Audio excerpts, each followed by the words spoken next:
Hello ladies and gentlemen, in this instructional video you're going to learn all about scientific notation. Okay, before we get started on this instructional video, please make sure you have your math notebook out. You're going to want to find the next clean page to jot down examples, but you're also going to want to find the page that we started taking notes earlier in this unit. There's definitions and other examples that we're going to add to that page. You're also going to need your pencil. All right, before we get started on taking notes and working out some examples, I want you to know that I'm going to teach you in this instructional video how to convert numbers into scientific notation and how to take numbers that are in scientific notation and write them in a form called decimal notation or standard form. Those two forms are the same thing.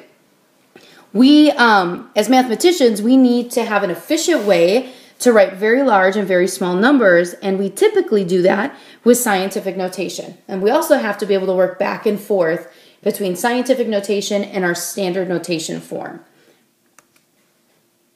All right, you'll know you're successful today, ladies and gentlemen, when you've successfully converted numbers back and forth from scientific notation to standard form or decimal notation or the reverse.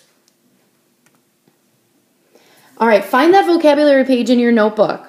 You're going to want to press pause right now and jot down this definition and this example. Go ahead and press play once your notes and the example are in your notebook.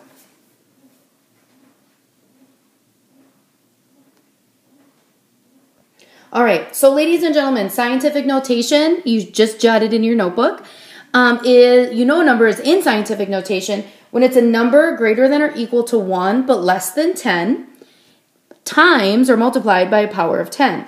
So for example, here is a number that's greater than or equal to 1 but less than 10, and I'm multiplying it by 10, a power of 10, to the power of 7. So this first number has to be greater than or equal to 1 but less than 10. I have to multiply it by a power of 10. So that's how I know this number is in scientific notation. All right, find the next clean page in your notebook. What we're going to do right now is we're going to convert numbers from standard form or decimal notation to scientific notation. So if you look at these three examples that I have right here, these numbers are in standard form or decimal notation, and we want to convert them or make them look like the example from the previous screen. Okay, so the first thing I have to do when I'm looking at my first example is I have to figure out where I'm going to put my decimal. So I've got a number that's greater than or equal to 1 but less than 10. So as I examine that, I'm thinking that if I move the decimal between the 8 and the 2 right here, I'll have a number that meets that criteria. So it'll be greater than or equal to 1 and less than 10 at the same time. But as mathematicians, we know that these two numbers are not the same. So I drastically change that number. So I need to reflect that by multiplying it by a power of 10. So I'm going to jot down times 10. And then I have to figure out what my exponent on 10 is going to be by figuring out how many times I move the decimal. So I move the decimal 1, 2, 3, 4, 5 times. Okay, so that means my decimal is going to be positive or negative 5. And in this particular case, this number is smaller than 1, so that means my exponent is going to be a negative 5. All right, let's go to the second example. Again, I have to figure out where I want to put that decimal. I'm going to put it between the 4 and the 2 right here. So 4.2. And again, I have to figure out how many times I move the decimal. And I moved it 2 to the right. So I have to do times 10. And I'm going to make that a negative 2 because, again, my original number right here is smaller than 1, which means my exponent on the 10 has to be less than 1. All right, last example. I am going to put my decimal between the 1 and the 5 times 10 to the power of, I'm going to have to say negative 1 there because I moved it one place to the right. And again, it's negative because my original number is less than 1. All right, I've got a couple more examples for you. Now you'll notice right away that these numbers are very large numbers. They're bigger than 1. So I'm going to do the exact same process. My work's going to look just a little bit different in my final answer. Okay, so the first thing I need to do is look for the decimal point. So I see that it is between the 5 and the 2. And this number is much larger than 10. So I have to move the decimal between the 5 and the 1.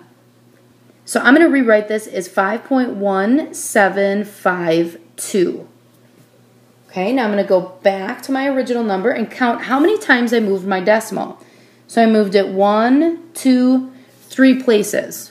So I'm going to say times 10 to the positive third power. I'm going to make the exponent a positive here because my original number was much larger than 1.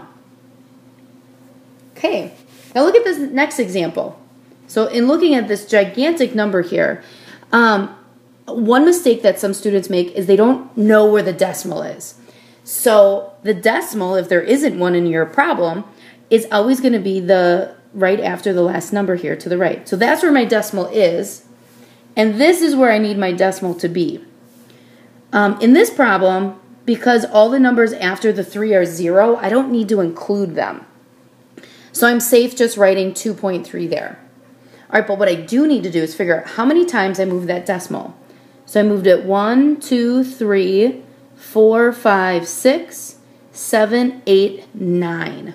So I'm going to multiply 2.3 times 10 to the positive 9th power. Again, it's positive because my original number is greater than 1. All right, last example on this slide. I'm going to put my decimal between the 1 and the 4. So 1.4. Now, I can't disclude these zeros because there's a 3 after them. So I want to make sure I include the entire number. So I could eliminate them on the example before because after the 3, so after this 3, there were no other numbers besides 0. All right, so I need to figure out how many times I move the decimal. So remember we just said it's after the last number if it's not written. And I moved it 1, 2, 3, 4 times. Okay, and again, that's going to be a positive 4 because my original number is greater than 1.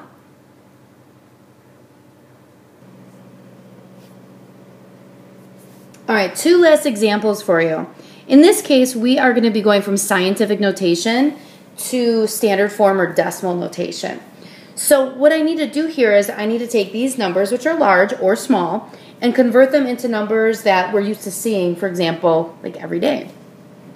All right, so I'm going to start with 5.91, or 5 and 91/100ths. I'm going to look at my power of 10, and what I'm noticing here is that this power of 10 is greater than 1, which means my final answer is going to be greater than 1. So what that tells me is I need to move my decimal place to the right.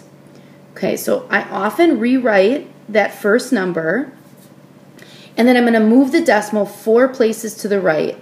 1, 2, 3, 4.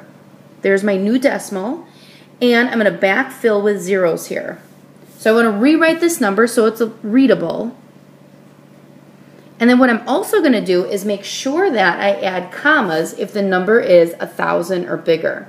So in this particular case, I am going to put the comma, so it's a readable number after the 9 and before the 1. So my final answer is 59,100.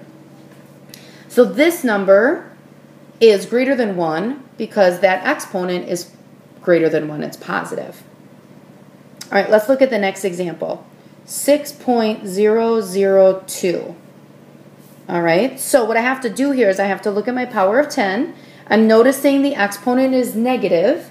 That means my final answer is going to be less than 1. So that also tells me I need to move my decimal place 3 to the left. So I'm going to go 1, 2, 3. There's my new decimal. I'm going to backfill with zeros there. So I'm going to rewrite my number so it's readable. So it's 0.006002. All right, so that's my final answer right there. So if the exponent is positive, you're going to move the decimal to the right. If the exponent is negative, you're going to move your decimal to the left. All right, you guys, you know the drill. Go to your note guide, complete your checkpoint questions, check in with your teacher to earn your homework.